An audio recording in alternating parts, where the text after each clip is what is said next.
I never thought that working as a security guard at a cemetery would feel this unsettling.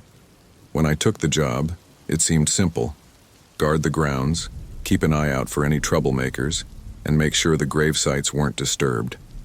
I didn't think much of it, figuring it would be mostly quiet shifts alone, with little to do except make rounds through the grounds at night. Most nights were just that, uneventful, quiet, even a little lonely. Just me and the rows upon rows of tombstones stretching under the moonlight. There was an almost soothing quality to it, this silence, until things started to change. It began one night about a month ago.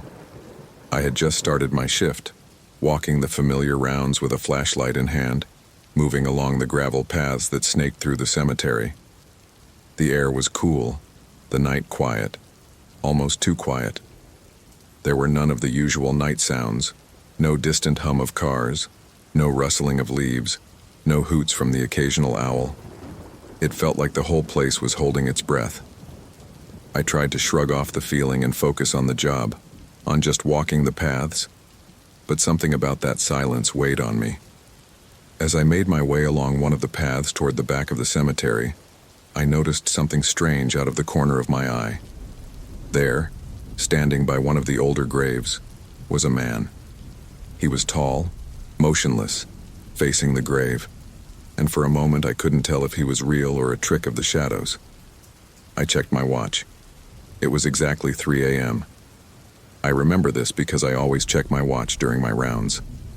At first, I assumed he was just someone visiting a loved one. Although rare, it wasn't unheard of for mourners to visit at odd hours. But the way he stood there was unusual. Too still, too silent, as if he were rooted to the ground. He was dressed in dark clothes, his posture stiff and unmoving, his gaze locked onto the grave before him.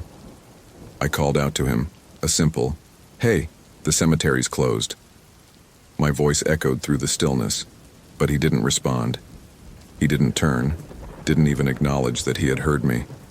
He just kept staring at the grave, utterly motionless.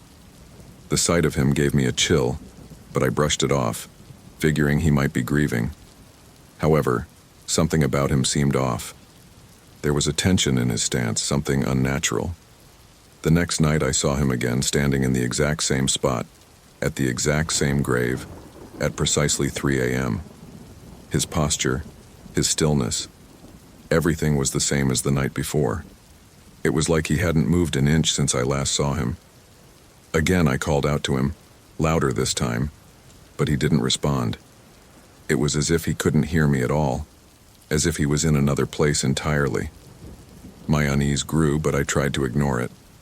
I continued my rounds, glancing back over my shoulder every now and then, only to see him standing there, still as a statue. By the third night, I knew something was wrong. This wasn't normal.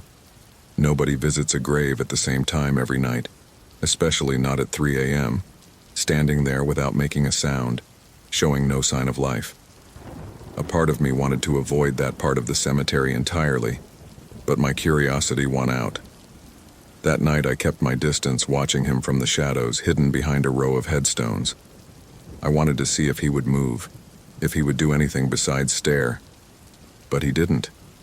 He just stood there, staring at the tombstone as if waiting for something only he could see. I couldn't shake the feeling that he wasn't really there, like he was something detached from the world around him. Over the next week, I became almost obsessed with watching him, observing his every move or lack thereof. Every night at exactly 3 a.m., he would appear, standing in the same spot by that same grave. I tried to look up the name on the headstone he was staring at, but it belonged to someone who had died over 50 years ago, someone with no family left to visit them. There was no reason for anyone to be there, especially not at that hour, and certainly not night after night. After about a week, I couldn't take it anymore. I needed answers. I decided I would confront him directly, to find out who he was, what he was doing, and why he was here every night. That night, I hid behind a large oak tree a short distance from the grave, my heart pounding as I waited for 3 a.m. to arrive. The minutes felt like hours, each one ticking by with a tension that made my palms sweat and my breath quicken. Finally, my watch hit 3 a.m., and just like clockwork he appeared. I stepped out from behind the tree, determined to get to the bottom of this mystery. As I approached, I noticed more details about him than I had before. His clothes were old, frayed around the edges, the kind of fabric that hadn't been in style for years. His skin was pale, almost gray, and his eyes, when I finally got close enough to see them, were empty, void of any life or emotion. I called out to him once more, my voice trembling slightly. "Hey, what are you doing here?" He didn't respond. He didn't blink, didn't even flinch. It was as if he were in a trance, completely unaware of my presence. Taking a deep breath, I decided to tap him on the shoulder, thinking maybe he just hadn't heard me. But as soon as my hand touched him, he turned, slowly, to face me. What I saw will haunt me for the rest of my life. His face twisted into a horrifying expression, his mouth stretching into a wide, unnatural grin that revealed teeth that were too long, too sharp. His eyes, which had been empty a moment before, were now filled with a kind of malice, a hatred so intense that it felt like it was burning into me. I couldn't move, couldn't breathe. I was paralyzed, trapped in the gaze of those terrible eyes as his face continued to contort, the skin pulling back to reveal patches of raw, decaying flesh underneath. It was as if he were rotting before my very eyes. My heart hammered in my chest, my mind screaming at me to run, but my body refused to obey. All I could do was stare as he took a step toward me, his grin widening, his eyes filled with a darkness that felt like it could consume me. Finally, the spell broke, and I stumbled back, my legs shaking as I tried to put distance between us. Without thinking, I turned and ran, not daring to look back. The path blurred beneath my feet as I sprinted toward the gate, my heart pounding in my ears. I could feel him behind me, that grin, those eyes burning into my back as I fled. The trees seemed to close in around me, their branches reaching out like twisted fingers trying to hold me back, to trap me in that nightmare. When I finally reached the gate, I threw myself through it and didn't stop running until I reached my car. I jumped in, locked the doors, and sat there, my hands trembling as I clutched the steering wheel. My breath came in ragged gasps, my mind racing as I tried to process what had just happened. I half expected to see him standing there, just outside the gate, watching me with that terrible grin. But the cemetery was empty, as if he had never been there at all. I didn't sleep that night. The image of his twisted face, those lifeless eyes, haunted me, replaying every time I closed my eyes. The next day I tried to find out more about the grave he had been standing by, but there was nothing unusual about it. It was as if he had no connection to it, no reason to be there. I spoke to a few of the other guards, hoping someone else had seen him, but they all looked at me like I was crazy. None of them had ever seen anything unusual in the cemetery, not even at 3 a.m. I continued working at the cemetery, but I never saw the man again. Every night at 3 a.m. I would hold my breath waiting to see if he would appear, but the path remained empty. Still, the fear lingered, that sense that something wasn't right, that something was watching me from the shadows. To this day, I don't know what I saw or who or what that man was, but I'll never forget the terror I felt when I looked into his eyes and saw the darkness that lay behind them. Some things, I suppose, are better left alone, and some graves are best left undisturbed.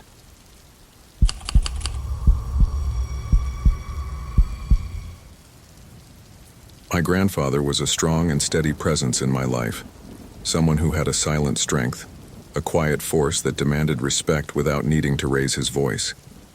He was the kind of person people looked up to, whether it was because of his wisdom, his patience, or the way he seemed to know exactly what to say at the right time.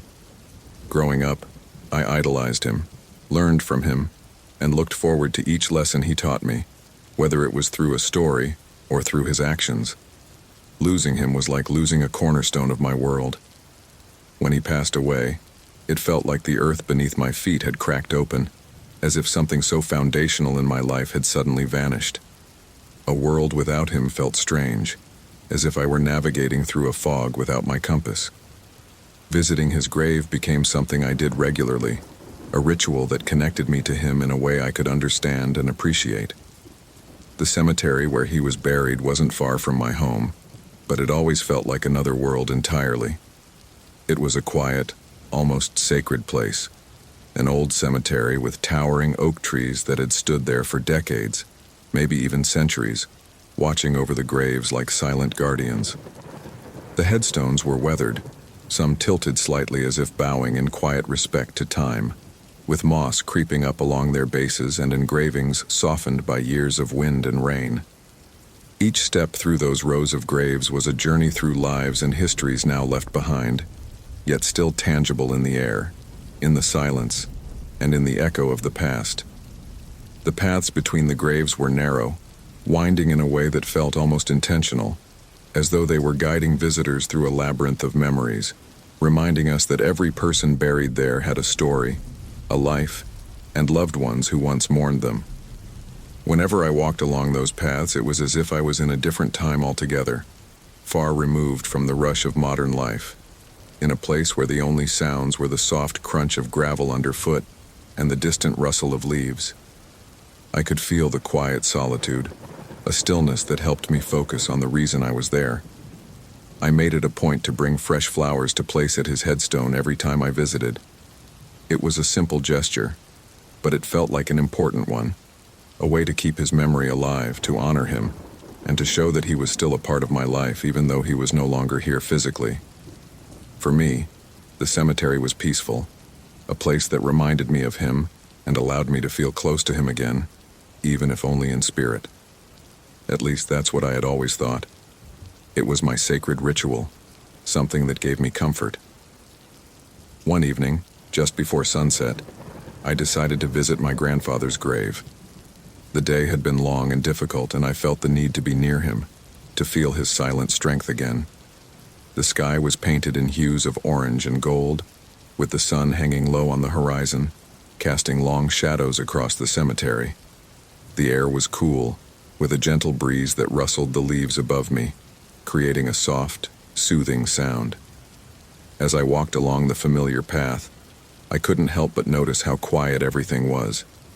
Even the birds seemed to have gone silent, leaving only the sound of my footsteps echoing through the stillness. When I reached my grandfather's grave, I stood there for a while, letting the memories flood back. His headstone was simple, just like the man it marked. No grand inscriptions, no elaborate carvings, just his name and the years of his life. I placed the flowers gently at the base of the stone and whispered a few words. A quiet conversation meant only for him. I spoke to him about things I hadn't shared with anyone else, the worries and hopes I carried, as though he were still there to listen. As the shadows grew longer and the air grew colder, I felt a slight chill creep up my spine, but I brushed it off as just the evening air settling in. After a few more moments of silent reflection, I took a final look at his headstone, whispered goodbye, and turned to make my way back to the car. Just as I reached the cemetery gates, my phone rang, the sudden sound cutting through the silence and startling me. I fumbled for a moment before managing to pull it out of my pocket. The screen showed an unknown number, but without thinking, I answered it. "Hello?" I said, my voice sounding strangely loud in the stillness around me. For a moment, there was only silence on the other end, and I wondered if it was just a wrong number or a dropped call.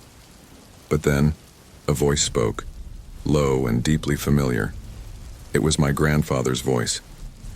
"Why did you leave so soon?" he asked, his words slow, almost deliberate, as if he were choosing each one carefully. I froze, my heart pounding in my chest. It couldn't be him. It wasn't possible. He was gone. I knew that. But the voice on the other end of the line was unmistakably his. The tone, the cadence. It was all there, so real that it nearly made me drop the phone. My hands were trembling as I whispered, Who is this?" Barely able to get the words out. But there was no response. The line went dead, leaving only the faint sound of the wind whispering through the trees around me. I stood there, phone still in hand, trying to make sense of what had just happened.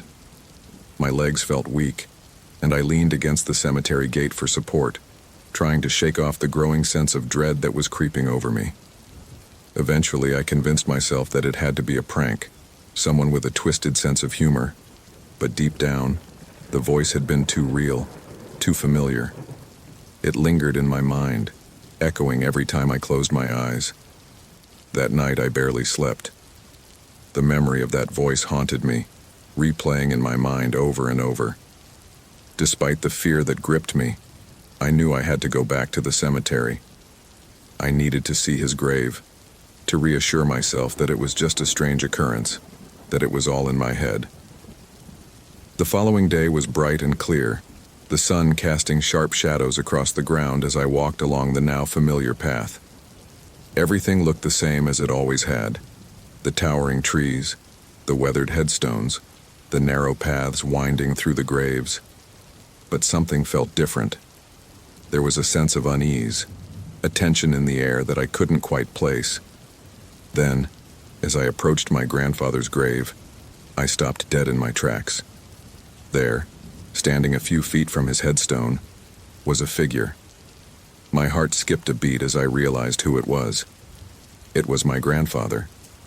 He looked exactly as he had when he was alive, dressed in his usual clothes, his hands folded neatly in front of him. His eyes were fixed on me, unblinking, as though he had been waiting for me.